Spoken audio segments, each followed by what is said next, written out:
Está con nosotros ya el nuevo papá, el señor papá. David Ay, Clark ay, está ay. con nosotros, así es. Y hoy en Hagamos que Funcione vamos a hablar de cuidados musculares en adultos con discapacidad. Bienvenido, David. Muchas gracias, gusto en saludarlos. Bienvenido, papá, ¿cómo estás? Aquí muy bien. Muy bien. Bueno, siguiendo el tema con respecto a lo de las lesiones musculares, ese tema es muy interesante porque cuando tenemos un familiar, un adulto con una discapacidad y tenemos que hacerle el cuidado a nivel muscular, tenemos que tener en cuenta cuáles son las normas de la patología que tiene el familiar. Okay. Y para eso es muy importante asesorarse bien con el especialista en rehabilitación que va llevando todo el tema de la rehabilitación del familiar. Por ejemplo, si tenemos un familiar que posee una lesión debido, digamos, a alguna enfermedad cerebrovascular, hay lesiones que varían de acuerdo a ese tipo de lesión. Hay enfermedades que afectan la motoneurona superior o la motoneurona inferior. Okay. Entonces ya los cuidados que van de acuerdo a ese tipo de Van a variar, patología claro. van a variar. Por eso que si tenemos un familiar que a veces está en un grado de espasticidad, las atenciones son diferentes. Y por eso que hay que tener mucha orientación del fisioterapista que nos vaya indicando en los momentos de la casa qué ejercicios hacer en ese tipo de casos. Cuando Claro. una persona de repente, cuando un adulto pues tiene este accidente y es una persona que, como bien dices, tiene una discapacidad, pues lo primero que me viene a la cabeza es que hay mucho miedo de poder lastimar más a la persona o de repente hacer algo que nos habían dicho en otra ocasión, es que esto nunca lo hagan, pero es que ahora lo tienes que hacer porque tienes que rehabilitar a la persona. ¿Dónde trazamos como una línea, un punto medio o cómo accionamos sin tener un miedo que es justificado y obviamente sin tampoco, ¿sabes?, menospreciar o como quien dice, sugestionar o, ¿sabes?, agarrar, no atrevernos a solucionar el problema? Mira que eso es muy interesante porque eso varía de muchos factores. Hay muchos factores que hacen que eso varíe. Ok. Por ejemplo, cómo es la empatía o cómo se relaciona la persona con el especialista en rehabilitación. Ok.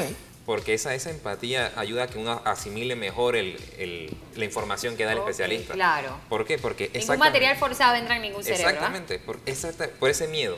Al tener ese miedo, muchas veces queremos escuchar lo que queremos y no escuchamos lo que necesitamos. Lo que Ok. necesitamos, así es. Entonces, esa parte es muy importante, ese grado de confianza con el especialista para poder orientarnos bien en la rehabilitación. Claro, ¿sabes dónde hay una dificultad? Que, por ejemplo, tú como experto al momento de manejar a una persona, de hacerle cierto movimiento y qué tal, cuando lo estás realizando, tú sabes que está bien hecho. Sin embargo, si me dices, bueno, hazlo así, asá, si noto que el paciente o mi ser querido tiene una molestia, yo no voy, ¿sabes?, a hacer el movimiento como es necesario, sino que me voy a preocupar de que a ella o a él le incomoda el movimiento, ¿sabes? Entonces, actúo con compasión en vez de actuar con profesionalismo y esa es la gran diferencia entre un especialista y el ser querido. Ese es un detalle, ahí la información ayuda bastante. Por ejemplo, cuando tenemos toda la orientación del especialista y sabemos qué tipo de lesión es, él nos va a decir, usted hágalo sin miedo. Lo que pasa Hágalo es- sin miedo, Esa, sí, ajá. pero esa es la parte de palabras, esa es la parte teórica. Pero cuando la persona se queja, tú... Exacto, pero entonces cuando uno se espantas, ¿no? asesora más y busca información con respecto a ese tipo de patología, y sabes, digamos, una patología, digamos, de espasticidad, que sabes que los músculos se contracturan bastante. contractura bastante, claro. Tú vas a saber que en el momento que tú estás haciendo el ejercicio, el familiar va a quejarse, porque en verdad va a sentir como dolor, y también a veces es una acción refleja. Entonces tú tienes que ponerle fuerza a ese Claro. movimiento para generar la elasticidad. Tienes que hacerlo. Sí, Exacto. tienes que hacerlo. Ahora vamos del otro, yo quiero ir como del otro lado, porque igual, obviamente, dependiendo de cuál sea la discapacidad, habrá gente que no tenga miedo y que quiera correr antes de caminar y de gatear. Entonces, también cómo trazamos ese punto medio ahí, porque obviamente es como que, oye, el especialista te dijo que no hicieras eso todavía. No, pues yo siento que ya puedo. ¿Cómo manejamos esa situación? Ahí hay que tener mucho cuidado en la parte, digamos, si tenemos un familiar que tiene una lesión, donde tiene una hipotonía, que vemos que el brazo y los músculos están bien debilitados. Están debilitados, Muchas claro. veces queremos sobreponerlo a otros ejercicios para decir que quiero que gane fuerza más rápido. Ya. Y eso por lo general puede causando muchas lesiones a nivel de las articulaciones porque el músculo no va a responder a esa manera y va a desgastar la articulación. Ok. Entonces esa parte sí hay que tener mucho cuidado. Por eso, si sabemos que es una lesión que produce una hipotonía, sobreponerlo a ejercicios puede que le cause mucho daño. Por eso es que es Claro. bueno que conversen bien con el fisioterapista con respecto a ese tipo de lesiones, porque así los va a orientar de una manera... Claro. La más documentación adecuada. en el tema sabemos que es básico. Exacto. A diferencia de las articulaciones o de los huesos, ¿cuál es la particularidad del comportamiento muscular? Porque obviamente cuando pones una férula o pones un yeso, a veces pierdes pues masa muscular o se ve el músculo más flaquito, más contraído. Entonces, en el tema preciso de los músculos, ¿cómo rehabilitamos o cómo reacondicionamos sin abusar? Y realmente, ¿qué es lo que está pasando en el músculo? Bueno, casualmente, digamos en el tema de la férula, al momento de, digamos, de poner un yeso, todos los especialistas siempre prefieren no inmovilizar la articulación. Okay. O sea, siempre se trata de que eso no pase. Claro. Pero cuando se pone un yeso, lo que sucede es que se deshidrata la zona. O sea, entonces, ¿qué es lo que hace? La persona pierde líquido en el aire y por eso se ve que se reduce. Pero si se dan cuenta, en menos de una semana, cuando la persona sigue su dieta y recupera la tonalidad, o sea, es por la pérdida de líquido. El músculo sí se debilita por la falta de movimiento. Pero lo que ven que se reduce más que nada es la tendencia al líquido que tiene la zona. Entonces, por eso es que la terapia esa que hacen de faja reductora, claro, tiene que tener mucho cuidado. ¿Por qué? Porque uno se deshidrata. Okay. Sí, lo que estás es perdiendo agua, no estás perdiendo Bien, grasa. ahora, quiero volver a hacerte una pregunta en base a lo de familiar, trato familiar-paciente. ¿Qué es mejor si tienes miedo y no sabes hacerlo o no hacerlo? Esa es muy buena pregunta. Yo siempre diría que es mejor atreverse a hacerlo.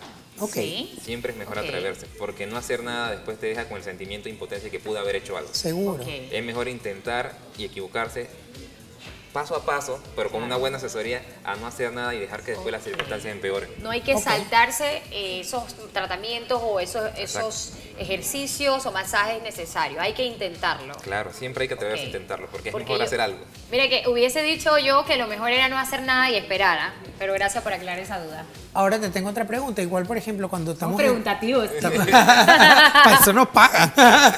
Bueno, yo sí me pongo a pensar un poco, estoy tratando de imaginarme los posibles escenarios y se me ocurre que, por ejemplo, una persona que está pues postrada en la cama, que no tiene movilidad, pues también hay un tema ahí de frustración. ¿Cómo manejamos la frustración cuando hay, pues obviamente, un incidente que causa esta inmovilidad? La frustración es bien difícil de manejar. Okay. Aunque uno no tenga una discapacidad, la frustración es bien difícil de soportar. En ese caso siempre es mejor no solo llevar de la mano al fisioterapeuta o al especialista en rehabilitación, también siempre es bueno que nos asesoremos con un psicólogo que nos ayude a manejar, porque muchas veces es un duelo. Okay. Y la frustración sale de la impotencia de no haber podido evitar una situación o poder corregir esa situación. Cuando te dicen muchas veces que ya eso es algo que no se va a mover, que no se va a movilizar, que es algo que va a ser así el resto de la vida, muchas veces es difícil aceptarlo, y más cuando tenemos un familiar que era activo y después por algún accidente o algo quedó postrado en una cama. O sea, verlo de esa manera muchas veces genera esa frustración. Ahora quiero que discriminemos un poquito la diferencia entre una discapacidad cognitiva o del funcionamiento del cerebro a una discapacidad motora, donde de repente la persona, si nada más tiene la discapacidad motora, pues te puede expresar obviamente cómo se siente, si está preparado, si ha mejorado, ¿sabes? Y una persona que de repente no puede expresarse verbalmente cómo se siente, ¿cómo manejamos la diferencia de estas situaciones? Ahí está la variante. Cognitiva más que nada sería como en base a algún tipo de lesión como algún autismo, y los niños con autismo se expresan. De repente les tienen que pasar por un proceso de coordinación y rehabilitación para poder expresarlo de la manera correcta. Okay. Pero digamos en la parte física, hay muchas patologías que generan lesiones donde la persona no se puede expresar, que genera parálisis facial. Entonces al tener parálisis facial la persona no va a poder movilizar los músculos de la boca. Okay. Entonces, ¿cómo hacemos en ese caso para poder interpretar los mensajes del familiar? Esa parte es bien compleja. Ahí es donde también se entrelaza mucho el conocer al familiar. Claro, conocer esas microexpresiones. Porque al momento de acercarnos a él, tratar de conversar o hacer algún ejercicio, si nosotros tenemos ese conocimiento, esas microexpresiones. Ser querido te puede decir eso le gusta, eso no le gusta, porque lo conozco. Claro, y que no, él cuando está enojado parpadea de esa manera, o cuando está contento mira de tal manera. Entonces, estas microexpresiones nos pueden ayudar mucho para poder tratar con ese familiar que está encamado. Ahora, siempre hay un ser querido que es bastante alarmado y te va a decir a todos, no le hagas eso, que no le gusta, o sí, no le hagas eso. Supongo yo que tú como especialista pues sabes medir como quien dice qué está bien, qué está mal y decir, mire señora o señor, cálmese un poquito, que esto le puede molestar, pero hay que hacerlo. Mira, en mi opinión personal, yo creo que en esa parte no es que estar bien o estar mal, porque el miedo es algo que a todos nos da. Claro.